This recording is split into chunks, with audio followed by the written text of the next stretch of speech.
everyone, thank you for being here today. My name is Amanda Keogh and I'm a former youth of Operation Come Home. Back in 2006, my life spiraled out of control and I felt like everything was in shambles. I grew up in Franktown, a small town located between Carlton Place and Smith Falls. I didn't get along with my family and the women I looked up to the most had just passed away from leukemia. My father worked 24/7 and my mother and I were often alone, which meant constant intense battles. I felt misunderstood, alone, and overwhelmed. I was dealing with a lot of things that had happened in the past, and I was already smoking weed and using other substances, so I couldn't take it anymore. On my last day of grade 11, I left a note to my parents, and I took my usual school bus to my high school in Carlton Place. I wrote my final exam and took a cab from Canada. From there, I hopped onto a bus and went downtown. My plan was to move in with my friend when she got her new place a few days later. I ran into somebody that I knew from in front of the McDonald's and ended up hanging out with them and their friends all day. They immediately connected with me and helped me out since I had nowhere to go for the next 2 days. My friend ended up telling me that I couldn't move in with her anymore and now I had nowhere to go and I couldn't go back home. One of the guys that I was hanging out with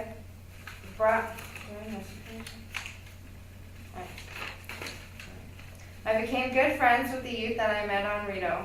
They supported me, and I was surprised. Coming from a small town, I had never really been in the city before. I had perceptions of what a homeless person would be like. I was wrong. They helped me when I had nothing, and I'll never forget how much they put my safety above their own. One of the guys that I was hanging out with brought me to Operation Go Home, which was located on Rideau Street. I couldn't believe there was an organization that provides supports and services for homeless youth. Operation Go Home immediately became part of my normal morning routine. Monday to Friday from 8 till 11:30 I was there. I'd eat my breakfast, check my messages, and sit out front and talk with my friends. It became like home. I knew no matter how cold the night was before, I always had somewhere warm to go to in the morning. I wish I could remember what staff had worked there at the time. They were all super supportive and gave us the time we deserved and truly needed. When the unexpected events took place, like the murder of Cactus in 2006 and the murder of Tammy in 2007, the staff of Operation Go Home were supportive and did everything they could to comfort all of us who had lost two dear friends. Both Tammy and Cactus will forever remain in our hearts for all who knew them.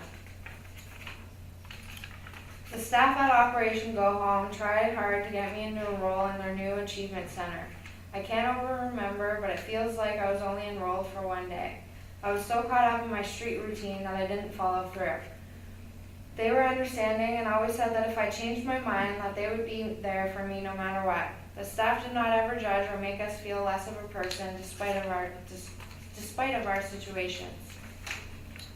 I still remember to this day how crucial Operation Come Home was to me and the other youth at the time.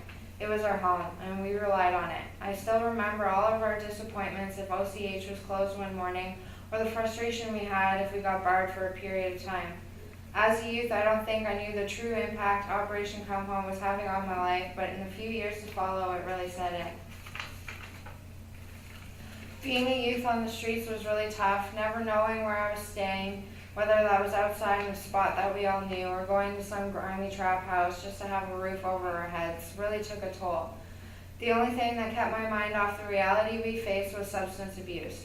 I remember I weighed about 130 pounds, and in less than 2 months of being on the street, I was down to 105.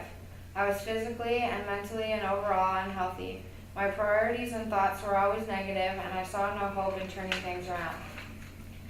In late 2007, I moved in with a friend of mine, and she was determined to get me away from downtown and all the demons that followed. She tried her best, but like gravity, I was pulled back in for a while. Shortly after I was found out I was pregnant with my first child, I was no longer responsible for just my life, but now I was responsible for a tiny little peanut growing inside of me. I felt like I needed to finish my high school before having my daughter, so that summer I completed a summer co-op and later enrolled to a school for pregnant teenagers to finish my last credits. I was determined to finish school before I had my child. My hardships for over the past few years before would never become my child's hardships. I felt like I owed it to her to be the best version of myself. I had my daughter in December 2008 and named her April. She was and still is my world. She saved my life, and to this day I say if it wasn't for her, I don't know where my life would be. When she was old enough for daycare, I decided to enroll into Algonquin College for Community and Justice Services.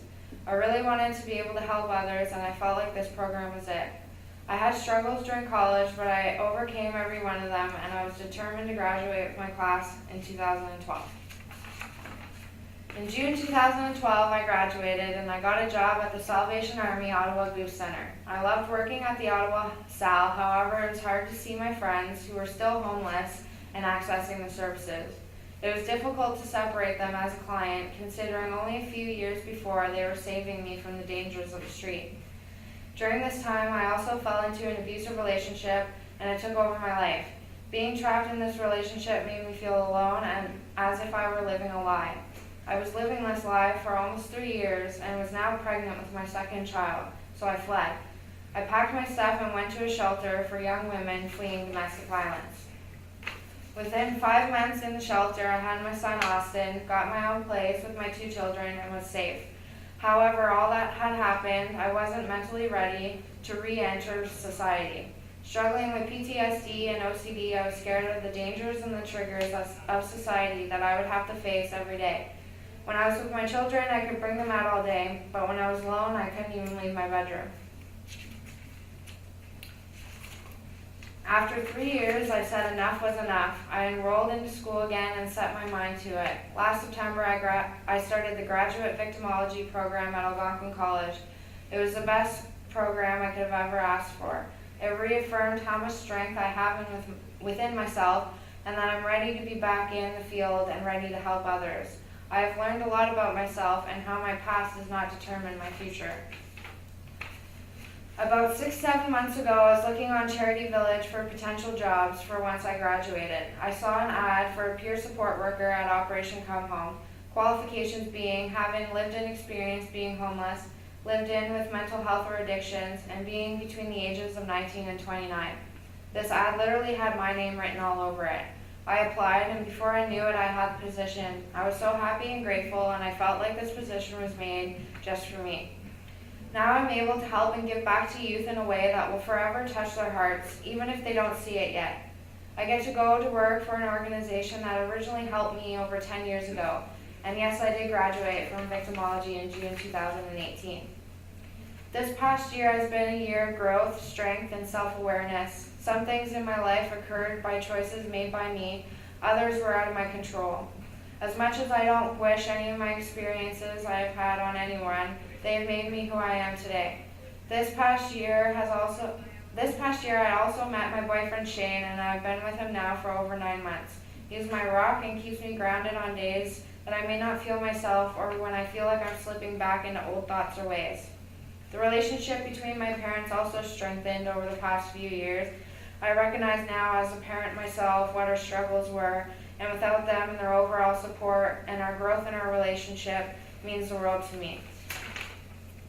Someone once told me not to sweat the small stuff and to reach full self-awareness that we must remove the box within our minds that keeps us trapped.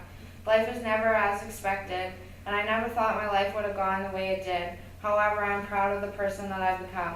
It took years for me to find strength and perseverance, but now that I have, I am an unstoppable force.